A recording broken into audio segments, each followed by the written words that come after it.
Hi!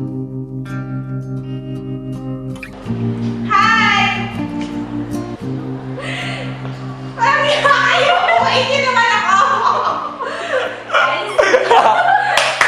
Dito ako! Ex po! Yay! So, gusto mo pinduan?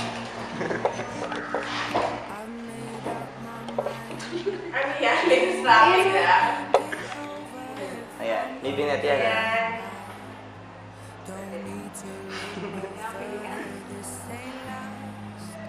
Okay, Pinguin. Tuloy ka na. Go. Kamusta? Sobrang init. Wala akong masabi. Gawa ng date nga daw kasi kami. Kaya hindi kami handa at wala akong masabi. Magpapaalam daw kami, magpapamana. Wala akong papamana kay Wens kasi yung nagpamana sa akin hindi nabigay. So, pasa-pasa na lang. Sumpaan tayo. Bahala ka sa buhay ko. Okay.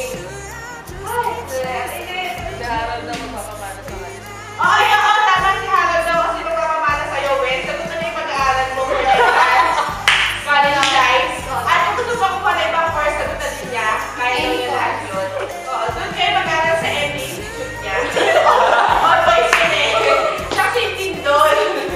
Kung wala na kaya hindi ka na, mag-gasol ka na daw. Okay. Wala akong sasabihin. Wala akong bibigay sa... Wala kahit advice. Wala akong advice sa inyo dahil hindi naman nakataga kami ginawa na yung TV. Kaya, kanya-kanya na, kanya na. Wala akong gusto sabihin kundi walang hiya kayo! Hindi namin. Tapos dalawang taon kami gumagawa ng AVP, iba tatlo, tapos hindi niya kami ginawa. Pero may AVP ako sa 213, hindi pa naman nabubula. Sinabi ko lang sa inyo, nakunin niyo yun, sabi ko yun, hindi pa doon siya nare-reforma, tapos sa computer number 4, para lang iputahin niyo kahit sa graduation na lang, para pasabot naman kami ng style. Kaya namin ko yung gawa yung pinagsasabi ko kasi nararamdaman ko na mangyayari to. Kaya, ayun, sa inyo na yun. Wala akong sabihin talaga. Ang advice ko lang, kasi lagi nilang sinasabi ng mga naunang umalis at graduate na mahalin yung org.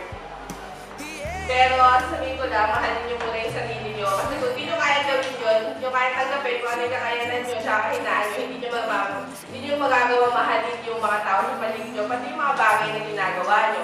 Kaya mas mapus pa na, tanggapin nyo muna kung ano yung kahinaan nyo, tsaka kalakasan nyo. So, ayun, wala naman ako masabi kasi hindi ko naman ganun ka-close yung mga may iwan, lalo na yung mga movies, so hindi ko gagawin. Nakakangitian ko lang at nakakalubayan ko lang sa daan.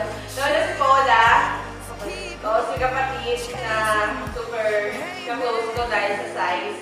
Ayan. Si